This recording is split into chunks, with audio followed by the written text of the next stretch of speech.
Good morning students, मैं विकास शर्मा और हमारा टॉपिक चल रहा था न्याय। पिछले लेक्चर में हमने पढ़ लिए थे प्लेटो के न्याय सिद्धांत के बारे में और हमने जान लिया था अरस्तु की न्याय व्यवस्था के बारे में। उसके पश्चात हमने पढ़ा था मध्य युग में सेंट ऑगस्टाइन और थॉमस एक्विनास के न्याय के विचारों के बारे में। आज हम चर्चा करेंगे आधुनिक युग में न्याय की संकल्पना के बारे में। आधुनिक युग में न्याय की संकल्पना और इसके अंतर्गत हम पढ़ेंगे उपयोगितावादी विचारकों के बारे में। कौन से विचारकों के बारे में पढ़ेंगे? उपयोगितावादी विचारकों के बारे में। तो हम आपको ये बता दें कि उपयोगितावाद क्या है। देखिए, जहां कहीं भी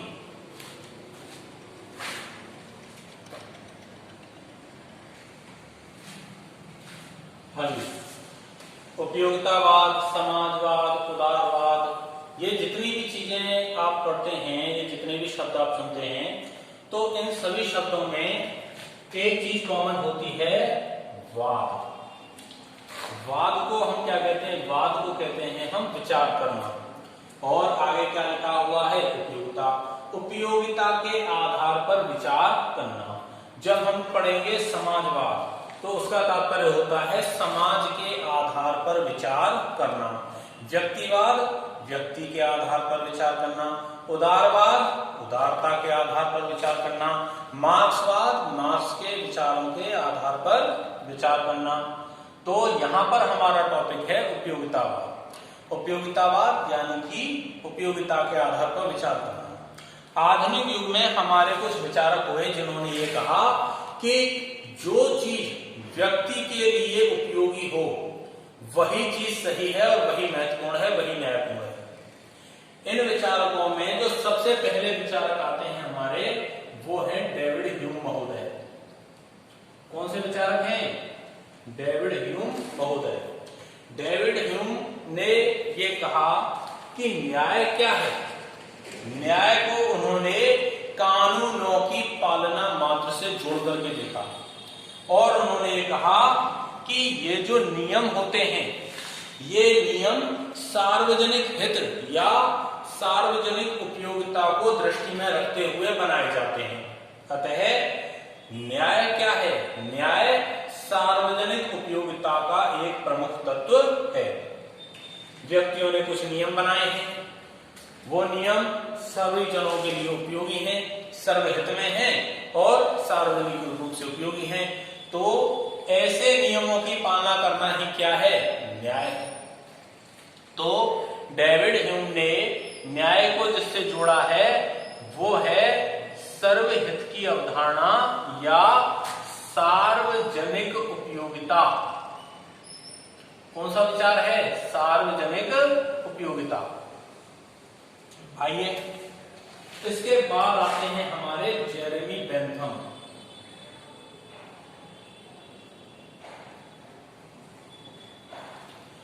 जब डेविड ह्यूम ने ये बात कही कि नियमों की पालना मात्र क्या है? न्याय है और सार्वजनिक हित का आधार तत्व क्या है? न्याय। तो ये कहा जाने लगा कि हम किन नैतिक नियमों की बात कर रहे हैं, कौन से नियमों की बात कर रहे हैं? क्या ये नियम प्रकृति के द्वारा बनाए हुए नियम है या मनुष्यों द्वारा बनाए हुए नियम है? तो प्राय जो आलोचक थे उन्होंने कहा, प्राकृतिक नियमों का समर्थन लिया और यह कहा कि प्राकृतिक जो नियम हैं उन नियमों का ही पालन करना चाहिए, उनके अनुसार ही व्यक्ति को जीवन यापन करना चाहिए। अब प्रश्न उठता है कि प्राकृतिक नियम क्या है? प्राकृतिक नियम से यहां तात्पर्य है कि ऐसे नियम जो व्यक्ति के मानव स्वभाव के कारण अनुकूल है, जो उसको प्रकृति की ही देन है। मनुष्य जाति का एक प्रकृति जन्य स्वभाव है और उस स्वभाव के अनुसार कुछ नियम निश्चित हैं। इनको हम क्या कहते हैं? प्राकृतिक नियम कहते हैं। जैसे मां द्वारा अपने बच्चे को दूध पिलाना, एक स्त्री द्वारा गर्भ धारण करना, पुरुष द्वारा अपने परिवार की सुरक्षा करना, ये सब क्या है? ये प्रकृति के नियम है, ये प्रकृति के बनाए हुए हैं। तो ऐसे प्राकृतिक नियमों की ही क्या करनी, हमें पालना करनी है। अब प्राकृतिक नियमों को निश्चित करना, निर्धारित करना बड़ा कठिन काम है। हम ये नहीं कह सकते कि कौन सा काम प्रकृति की देन है और कौन सा काम नहीं है। अब आप ये कहें कि साहब मुझे पैसा इकट्ठा करना है, तो पैसा इकट्ठा करना क्या प्रकृति की देन है? नहीं। लेकिन फिर भी कई लोग कह रहे हैं कि साहब ये प्रकृति का नियम है। तो प्राकृतिक नियमों को परिभाषित नहीं किया जा सकता, इसीलिए हमारे अगले विचारक आते हैं, उपयोगितावादी विचारक जेरेमी बेंथम। बेंथम को ही असल में उपयोगितावाद का जनक कहा जाता है। इनको क्या कहा जाता है? उपयोगितावाद का। चलिए, जेरेमी बेंथम हैं जिनको उपयोगितावाद का जनक कहा जाता है। और जेरेमी बेंथम ने क्या कहा प्राकृतिक कानूनों के बारे में? जेरेमी बेंथम ने प्राकृतिक कानूनों का मजाक उड़ाया है, उनका उपहास उड़ाया है और ये कहा है कि प्राकृतिक कानूनों जैसी कोई चीज नहीं होती। जो इस धरा पर विद्यमान है और जो मनुष्यों द्वारा बनाए गए हैं वही क्या है? वास्तविक कानून है, जबकि प्राकृतिक कानून क्या है? एक पूरा भद्दा मजाक बने। इसीलिए इसी तर्क के आधार पर आगे चल के कहते हैं कि चूंकि ये कानून व्यक्तियों द्वारा बनाए गए हैं और व्यक्तियों द्वारा जो भी कोई कार्य किया जाता है वह स्वयं के हित या सुख के लिए किया जाता है, तो अब वो कहते हैं कि न्याय का आधार क्या है, इन नियमों का आधार क्या है? वो ये कहते हैं कि न्याय का वास्तविक आधार है अधिकतम लोगों का अधिकतम सुख। कौन सी शब्दावली यूज करते हैं? अधिकतम लोगों का अधिकतम सुख।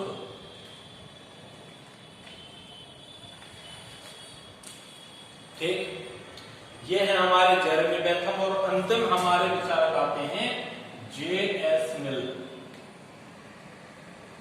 जे.एस. मिल, इनका पूरा नाम है John Stuart Mill. John Stuart Mill ने बेंथम के विचारों में यथासंभव, इनके उपयोगितावादी विचारों में यथासंभव संशोधन भी किया था। इनके बारे में पिछली क्लास में आप लोग पढ़ चुके हैं। जेरेमी बेंथम न्याय के बारे में क्या कह रहे हैं? जेरेमी बेंथम न्याय के बारे में कहते हैं कि मनुष्य ने अपनी सुरक्षा की भावना के कारण कुछ नैतिक नियम बनाए हैं। ऐसे नियम जिनके द्वारा वह स्वयं भी सुरक्षित होना चाहता है और दूसरों को भी सुरक्षा देना चाहता है। यही क्या है? यही नैतिक नियम न्याय की उपयोगिता के आधार तत्व हैं। उन्होंने कहा है कि मनुष्य में सुरक्षा की ये जो भावना है, यही सुरक्षा की भावना नियमों का, कानूनों का आधार है और ऐसे नियमों और कानूनों का पालन करना ही क्या है? न्यायपूर्ण है। क्योंकि ये नियम सभी लोगों की सुरक्षा के लिए हैं, अतः यही क्या है? सार्वजनिक उपयोगिता का आधार है। ये हमारे विचारक हैं जिन्होंने उपयोगितावादी दृष्टिकोण से आधुनिक युग में न्याय की संकल्पना को प्रस्तुत किया था। अब बात ये उठती है कि अब तक ये जो चर्चा हो रही है, ये चर्चा हो रही है कानूनी न्याय के बारे में। समाज में कुछ नियम हैं, ऐसे नियम जो सबके लिए उपयोगी हैं, जो अधिकतम लोगों को अधिकतम सुख प्रदान करेंगे, ऐसे नियम जिनसे सभी लोग सुरक्षित महसूस करेंगे, ऐसे नियमों की पालना को ही हम क्या कह दें? न्याय कह दें। लेकिन वास्तव में ऐसा नहीं है, ऐसा नहीं है, क्योंकि न्याय का केवल कानूनी रूप ही नहीं होता, उसके कुछ और भी रूप होते हैं।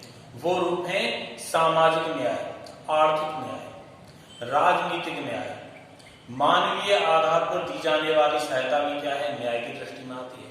और वर्तमान में जो न्याय का स्वरूप प्रचलित है वो प्रचलित है सामाजिक न्याय। समाज के गरीब, दलित, पिछड़े लोगों को समाज की मुख्य धारा से जोड़ा जाना चाहिए, उनको इस प्रकार की सहायता दी जानी चाहिए ताकि वे अपना विकास स्वयं कर सकें। यही क्या है? सामाजिक न्याय है। अब जो वर्तमान में न्याय का स्वरूप प्रचलित है वो अवस्था है सामाजिक न्याय की अवस्था। अब सामाजिक न्याय को किस प्रकार प्राप्त किया जाए, इस संबंध में सैद्धांतिक तौर से न्याय के दो रूपों की बात होती है, एक है तात्विक न्याय और दूसरा है प्रक्रियात्मक न्याय। यहां तक हमने पढ़ा है आधुनिक युग की न्याय की संकल्पना के बारे में, और अगली क्लास में हम पढ़ेंगे न्याय के आधुनिक रूपों के बारे में, जिसमें हम पढ़ेंगे तात्विक न्याय और प्रक्रियात्मक न्याय, और विस्तार से समझेंगे हमारे जॉन रॉल्स। धन्यवाद।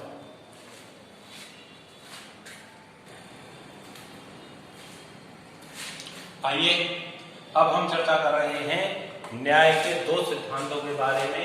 एक है हमारा तात्विक न्याय और दूसरा है हमारा प्रक्रियात्मक न्याय। वर्तमान समय में सामाजिक आर्थिक न्याय को किस प्रकार प्राप्त किया जाए, उस संदर्भ में न्याय को परिभाषित करने के संदर्भ में वर्तमान में हमारे पास दो सिद्धांत अवेलेबल हैं। एक है हमारा तात्विक न्याय और दूसरा है हमारा प्रक्रियात्मक न्याय। चलिए सबसे पहले समझते हैं हम प्रक्रियात्मक न्याय को। जैसा कि आपको दिख रहा है कि इस शब्द में जो मूल शब्द है वो क्या है? प्रक्रिया। प्रक्रिया यानी कि प्रोसेस।